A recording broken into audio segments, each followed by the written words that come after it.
ध्रुव जी महाराज यमुना जी के तट पर पहुंचे। यमुना जी में स्नान किया, यमुना जी का वंदन किया। स्नान करने के बाद फलदार वृक्षों के पास पहुंचे और फलों को ग्रहण किया, तोड़ा पेड़ों से और यमुना जी का भोग लगाकर, भगवान का भोग लगाकर फलों को ग्रहण किया और तपस्या को प्रारंभ किया। जो गुरुजी ने मंत्र दिया उस मंत्र का भाव से जप करते हुए तपस्या में लग गए। 3 दिन तक एक ही आसन पर बैठे और नमो भगवते वासुदेवाय नमः मंत्र जाप करते रहे।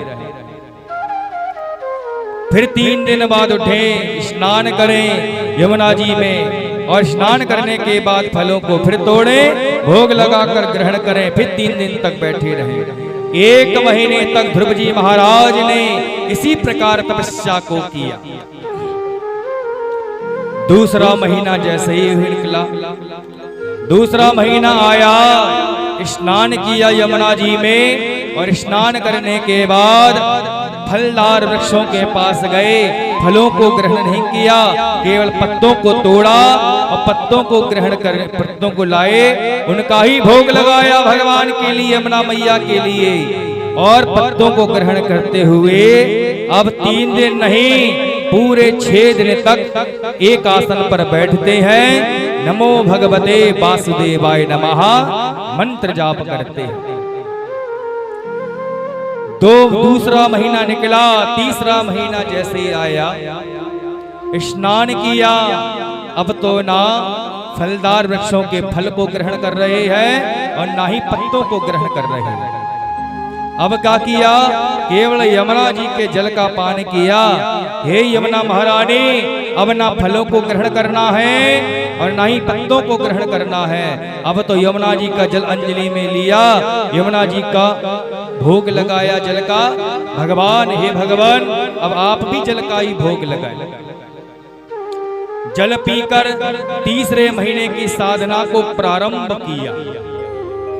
9 दिन तक एक आसन पर बैठते हैं और उठते हैं, फिर जलपान करते हैं, फिर बैठ जाते हैं। 9 दिन तक एक आसन पर बैठते हैं। चौथा महीना आया, न फलों को ग्रहण किया, न पत्तों को ग्रहण किया। यमुना जी में स्नान किया और स्नान करने के बाद यमुना जी के जल का भी पान नहीं किया। बस यमुना जी को प्रणाम करके, भगवान को प्रणाम करके आसन पर बैठ गए। चौथा महीना ऐसे आया, 12 दिन तक एक आसन पर बैठते हैं, नमो भगवते वासुदेवाय नमः मंत्र जाप करते रहते हैं।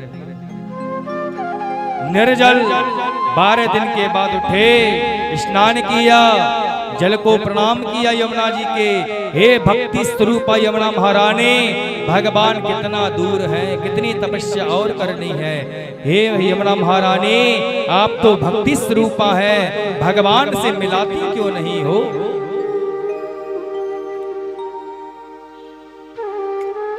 जैसे ही 5वां महीना आया, अब तो ना जल ग्रहण किया, ना फल, ना पत्ते। 5वें महीने में क्या ग्रहण किया, कुछ भी नहीं। फलों को छोड़ा, पत्तों को छोड़ा, पानी को छोड़ा।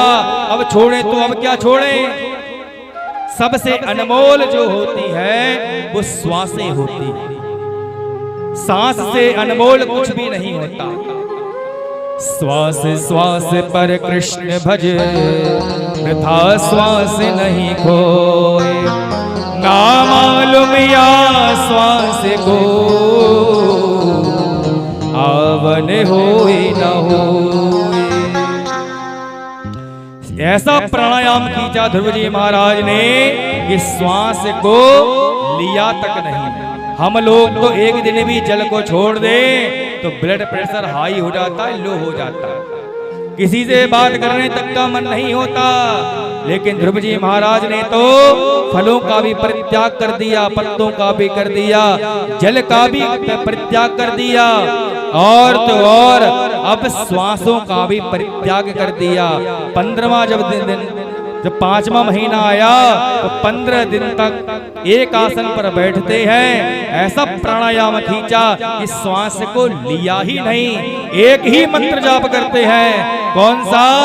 ओम नमो भगवते वासुदेवाय, ओम नमो भगवते वासुदेवाय, ओम नमो भगवते वासुदेवाय, ओम नमो भगवते वासुदेवाय, ओम नमो भगवते वासुदेवाय। सभी गाएं प्रेम से। ध्रुव जी महाराज इसी मंत्र का जाप कर रहे हैं। कौन सा? ओम नमो भगवते वासुदेवाय, ओम नमो भगवते वासुदेवाय, वासुदेवाय हरि वासुदेवाय, वासुदेवाय हरि वासुदेवाय, ओम नमो भगवते वासुदेवाय, ओम नमो भगवते वासुदेवाय, वासुदेवाय हरि वासुदेवाय, वासुदेवाय हरि वासुदेवाय, ओम नमो भगवते वासुदेवाय, ओम नमो भगवते वासुदेवाय। बोल वासुदेव भगवान की जय। ध्रुव जी महाराज ने फलों का त्याग किया, पत्तों का त्याग किया। जल ही जीवन है, उस जल का भी त्याग किया। और सबसे अनमोल श्वासें हैं, उन सांसों का भी परित्याग किया। 5वां महीना जैसे ही आया, 15 दिन तक कोई श्वास नहीं ली। ऐसा प्राणायाम खींचा। 15 दिन के बाद उठे, यमुना जी में स्नान किया, अपने आसन पर बैठे, ऐसा प्राणायाम खींचा कि कोई भी देवता जीव जंतु सही से श्वास नहीं ले पाया। सब देवता गए पवन देवता के पास। अरे पवन देवता, क्या बात है, आपने क्या छुट्टी ले रखी है? कोई भी जीव आत्मा और हम देवता सही से श्वास क्यों नहीं ले पा रहे हैं? आप जो हवा बहाते हैं पवन देवता, शीतल मंद सुगंध तीनों प्रकार की वायु बहाते हैं, अब क्या बात है? ना ही कोई देवता सही से श्वास ले पा रहा है, ना ही कोई जीव जंतु ले पा रहा है। क्या कारण है? आपने बहना बंद कर दिया, किसी गुफा में आराम कर रहे हो क्या? पवन देवता ने कहा कि देखो, हमारा काम है वायु को बहाना। हवा बह रही है निरंतर उस गति से, लेकिन सच बताओ तो मैं भी सही से श्वास नहीं ले पा रहा। मैं स्वयं पवन देवता हूं। पवन देवता सब देवताओं के साथ भगवान शंकर के पास में गए। भगवान शंकर से कहा, त्राहि माम प्रभु त्राहि माम। भगवान शंकर ने कहा, क्या हुआ? तो बताया, क्या बताएं, कोई भी देवता जीव जंतु संसार में कोई भी सही से श्वास नहीं ले पा रहा प्रभु।